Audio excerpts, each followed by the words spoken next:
What's up, Bodyweight Warriors, and welcome back to another video. Today I want to talk to you about these guys, strengthening the forearms, and specifically strengthen them in relation to bodyweight training. So whether that is handstands, whether that is performing ring work, mastering skills like the planche, the front lever, preventing injuries, or just being a little bit more bulletproof. I feel like this video perhaps sticks into the strong joint series, which I have a video covering the ankles, the wrists, the knees, the elbows, and I think the forearms really is going to play a strong role in this as well. Because ultimately in bodyweight training, the forearms are going to take a battering. This sort of training is going to be more connective tissue, tendon tissue heavy, and this sort of stuff takes time to develop and often does need some specific focus to make sure those areas are strong and prepared for the training at hand. In fact, one of the most common complaints that you'll hear with bodyweight training is elbow issues, whether that is tennis or golfer's elbow. It tends to be one of those really frustrating injuries that crops up and can be really persistent and long term and prevent you from actually training and doing the thing that you want to do. So for this reason, it can be worth adding in some extra volume for the forearms, not only because they are a smaller muscle group, but also because there are certain patterns and angles that just aren't going to get hit as well from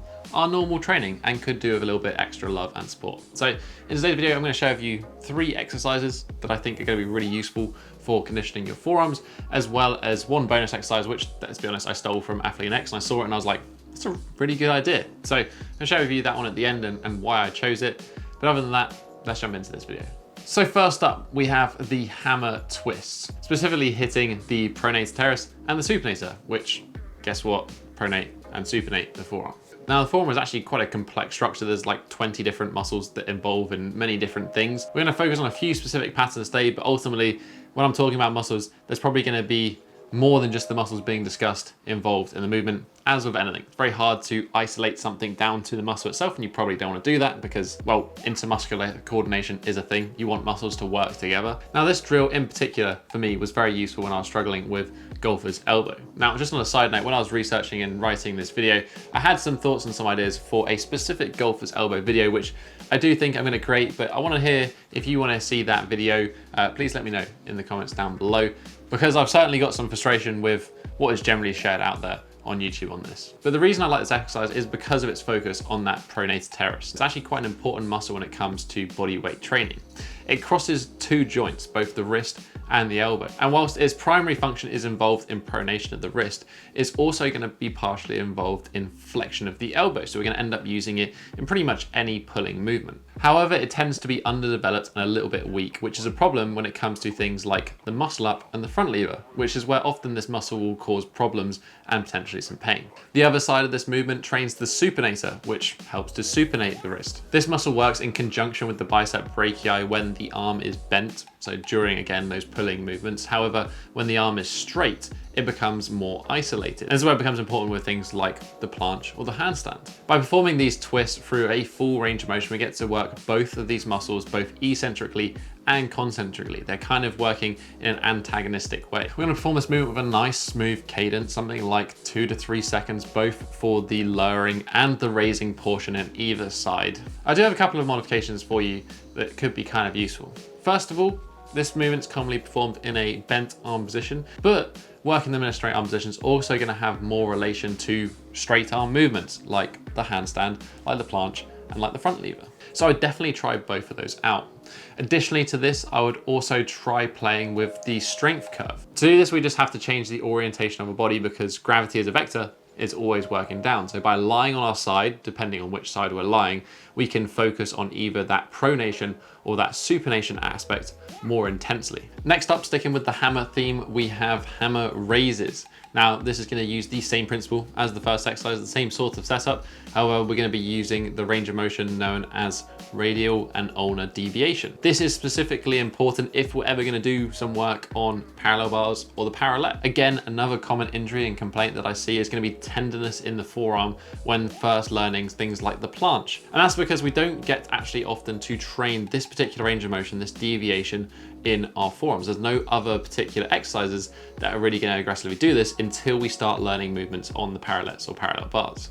This movement is going to work among other muscles, the extensor carpi radialis and the extensor carpi ulnaris. As I said, adding some extra volume in these particular areas can help with that conditioning of the forearm, specifically for the parallettes. Like before, we want to use a smooth cadence. Again, 2 to 3 seconds, both for the concentric and the negative portion, even adding some pauses in the end ranges of both of these. Next, we have the very basic, but also very useful wrist extension drills. Now, this is one of the aspects that just doesn't get enough love when it comes to normal training. Yes, we're going to work wrist extension to some extent when we're doing pull-ups. Yes, we're going to actually have to use it to some extent when doing handstands. But in the case of pull-ups particularly, it's not really going to get much use. In fact, things like the brachialis is going to do most of the work when we're doing that pull-up movement. A simple reverse wrist curl will do wonders here and can be nice and progressively loaded. You're probably going to find that this exercise is going to be challenging with relatively little weight, but that is fine. Again, a nice solid tempo is important here. I would like adding pauses in the top position as well, and then just progressively overloading as you get stronger. I also like the previously mentioned modification that you can make, which would be doing this in a straight arm variation as well as a bent arm variation. For people specifically focused on handstands, we can kind of take this one step further. We can ditch the weight, and instead of just trying to add load here, we can also focus on somewhat of a novel wrist movement and try to open the hand as well as just extending the wrist. This is going to incorporate more of the extensor digitorum, which is going to be basically helping the 4 fingers to extend as well as the wrist. This can help us actively improve our range of motion when it comes to that wrist extension for specifically handstands. So those 3 for me are kind of the important ones. The modifications for all of these are just a nice sort of novel change for specifically body weight training, because ultimately our demands are different than traditional weight training. Finally, as I said, I wanted to rip off Athlean X and share one of his recommendations, which I think he did in one of his forearm videos. The final exercise is basically working the wrist flexors. Now, the wrist flexors in general are going to get enough love through normal training. That being said, this particular movement I think has some relevance for things like the ring muscle up. And that's because this exercise performs the wrist flexion in a pronated but also bent arm position, much like you would see in the transition of, say, a muscle up or the top of a false grip pull-up. This is different to how you normally see people training wrist flexors, which would be similar to the reverse wrist curl that we talked about earlier.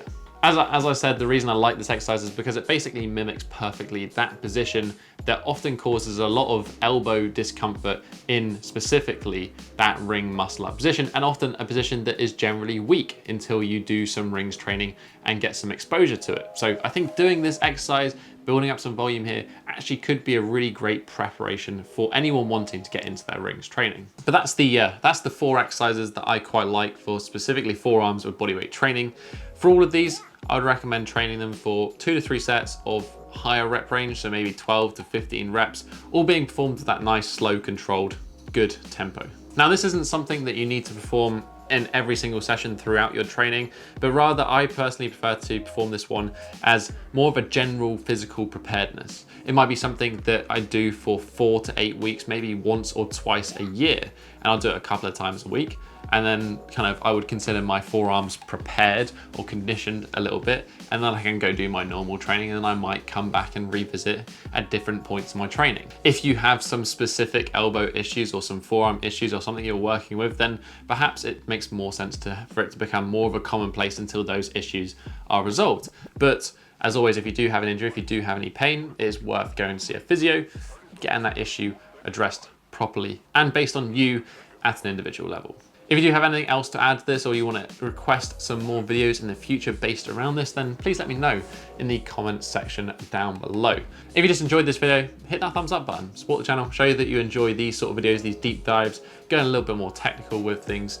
Also, if you don't want to miss out on any more future videos, then right next to it is that subscribe button as well, so you don't miss out on any more future videos on this channel. But that has basically been it for this week, guys. I'll catch you in the next episode. Have a strong week, and